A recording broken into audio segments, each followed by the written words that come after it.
Hi, welcome back to Zach of All Trades. Merry Christmas. I hope you had a great one. I know I sure did. Got to laze around the house all day, spent some time with family and some close friends, did a little bit of eating, and just all in all had a real chill day. And then at the evening, after everybody was already kind of, all the festivities were over, I got to do some food preservation, which is part of what brings me here today. You know what? It's raining. Let's go underneath the cover. A couple of days ago when I put out my little teaser video, I heard you loud and clear. You want more. Well, more you shall have. But be warned, it may come in the form more of my musings and ramblings rather than production value videos, but that's okay. So to that end, one of the things that I've been thinking about a lot is our freezer. We have a freezer that's pretty well full, which is a good problem to have, but up here, sometimes the power goes out for days on end, or what if the freezer just craps out and dies altogether before you know it? So given the fact that we have a cellar, I've been thinking a lot about storing up food independent of the freezer. One of the things that I found while rummaging through the freezer the other day was a gallon-sized Ziploc bag labeled jerky slash sausage, mule deer, jerky slash sausage. So not your top cut of meat. And it's been in there for probably a year and a half or so. So it's getting pretty close to, well, expiration. And I'd like to put it to use. So today I'm going to take some of my apple tree prunings. I'm going to turn that into chips. I'm going to turn them chips into smoke. And I'm going to turn that smoke into some venison jerky.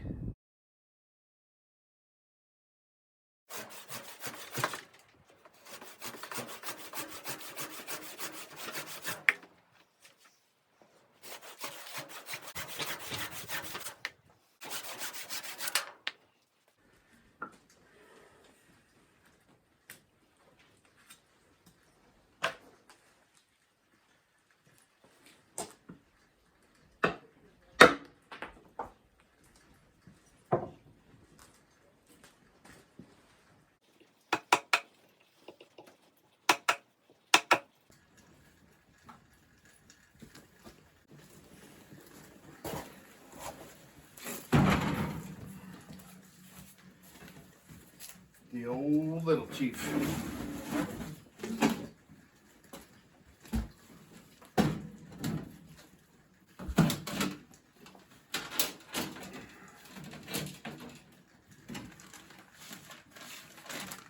Some cherry wood from last time.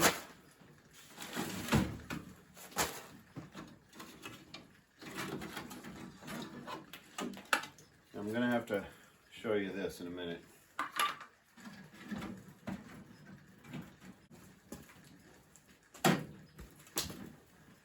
So last time that I went to use this Little Chief smoker, I don't know, a few weeks ago, I realized that either myself or one of my children had taken the I don't know, what do you call it, ash pan? The chips pan, whatever, the pan that you put the wood in that makes the smokes. Somebody had misplaced that pan. And well, you can't really use that smoker without that pan. And so I went and found myself a steel coffee can, which is a little bit harder to find these days than you might think. Cut around it, cut a handle, bent it all up. By golly, it's as good as new. Like, I'm probably not even gonna look for the other one anymore. So I'm gonna get this thing started smoking, or started heating anyway, while I make the rest of the chips. Get a little bit ahead of the game here. Are you here to help, Kitty?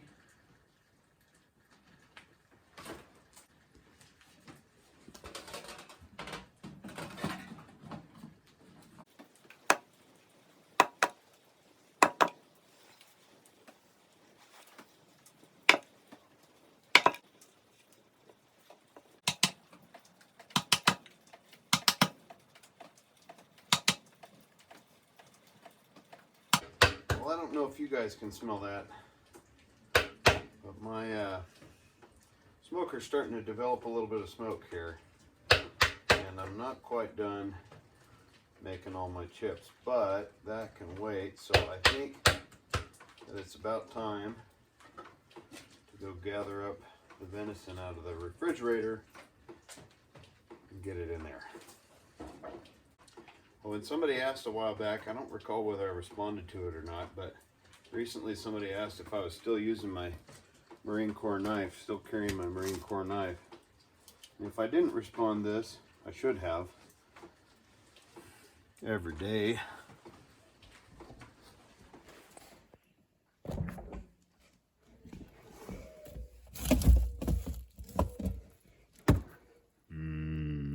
All right, are you ready for the secret recipe?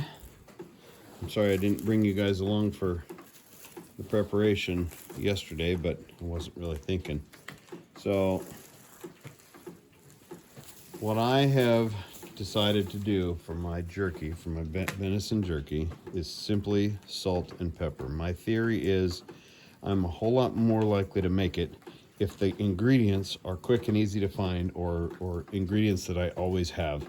And so I've done a couple of batches of just salt and pepper, and it's wonderful. So salt on the bottom, layer of thinly sliced meat, such as about so. Put down your meat, salt, pepper on the top of that. Next layer, salt, pepper, next layer, etc. And I let this sit in the refrigerator overnight.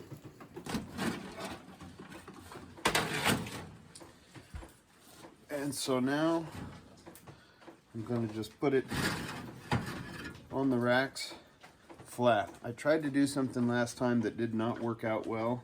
I thought that it might be a good idea to hang the meat sort of through the racks, and it did not, it didn't dry it out like I wanted it to. And so I've decided that putting it flat on the racks is probably the best way to go.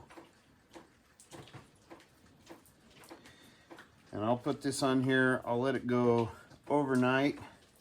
I don't know, it might go as much as, let's see, what did my last batch go?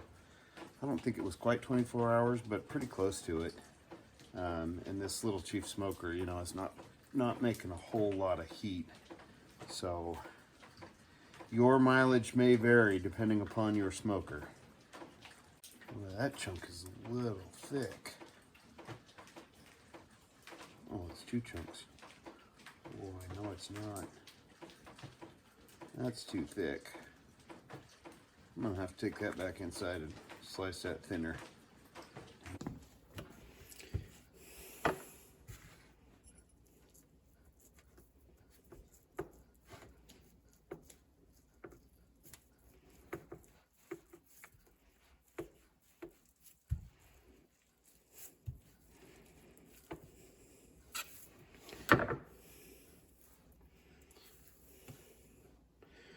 Oh yeah, that's better.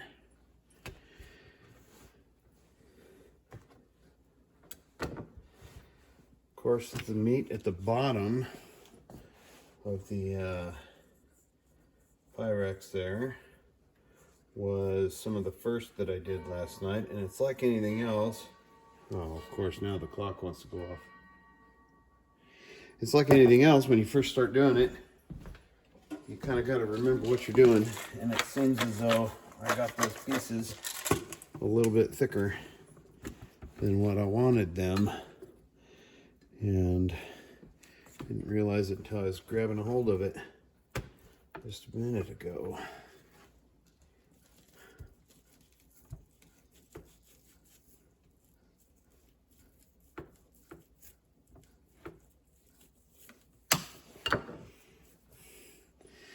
I mean, that's not taking off much, but still, that chunk right there would have been twice as thick and would have taken forever to dry out compared to the rest of it. And that's all I'm doing for salt and pepper, just a little. Lost my pepper. There's my pepper. Just a little bit, just a coating of salt and a cracking of pepper.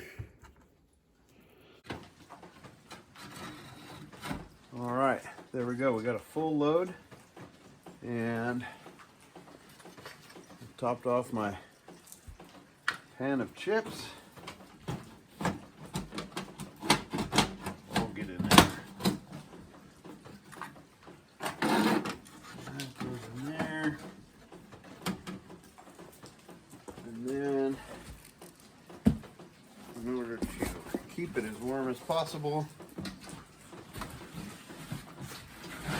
on goes its blanket.